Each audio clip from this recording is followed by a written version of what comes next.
पत्रकार हल्ल्यातील आरोपींना लवकरात लवकर अटक करा, समाजसेविका राधा लवेकर यांचा चिपळूणमध्ये मूक मोर्चा।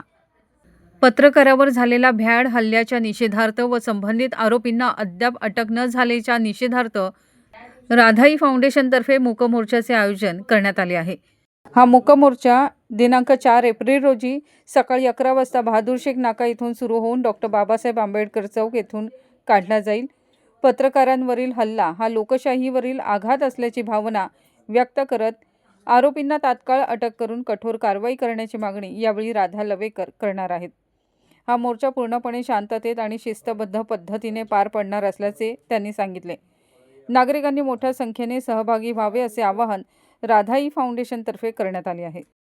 मूक मोर्चा करण्याचे कारण असे आहे की सीसीटीव्ही फुटेजमध्ये आरोपींचे चेहरे स्पष्ट दिसत असताना देखील अजून आरोपींना अटक नाही, तशी कडक कारवाई दिसत नाहीये आणि त्या अनुषंगाने की हा कुठेतरी सगळ्या गोष्टीला आळा बसला पाहिजे, हल्ल्याला कुठेतरी उत्तर दिलं पाहिजे, म्हणून आम्ही हा शांततापूर्वक मूक मोर्चा आयोजित करत आहोत।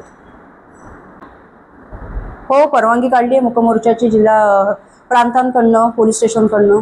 मी हा फाउंडेशन तर्फे करते, पण आपल्याला पाठिंबा छावा संघटनेकडनं आलेला आहे। परत अजून मी आता इथे खरं मला बघायला गेलं तर हा हल्ला चुकीच्या पद्धतीने घडला गेला आहे। चुकीच्या पद्धतीने म्हणजे की मी म्हणजे एक उदाहरण दिलं ना तर वाईट नको वाटू देत, आता ऑन कॅमेरा बोलते मी। माझ्या दरवाजातला कुत्रा जोपर्यंत मी सोडून छू बोलत नाही तोपर्यंत तो कुत्रा कोणावर हल्ला करणार नाही। तर अशा पद्धतीने हा घडवून आणलेला हल्ला आहे। या हल्ल्याचा निषेध होणं गरजेचं आहे। तर मला असं वाटतंय की या हल्ल्यामध्ये किंवा ह्या घटनेमध्ये सर्व पक्ष किंवा पक्ष न ठरवता किंवा कुठली संघटना न ठरवता किंवा सामाजिक सर्वांनी एकत्र येणं गरजेचं आहे। आत्ता ही काळाची गरज आहे की एखाद्या सामान्य माणसावर घडलेला हल्ला आणि आज तो हल्ला बहादूर शेख नाक्यासारख्या ठिकाणी घडतोय की पोलीस चौकीच्या दारात तिथे पोलीस उपस्थित असताना, म्हणजे हे किती गांभीर्याची गोष्ट आहे ही सर्व लोकांनी विचारात घेऊन त्यांच्याकडनं जर मला पाठिंबा भेटत असेल तरी चालेल, नाही तर माझा हा मूक मोर्चा हा होणार।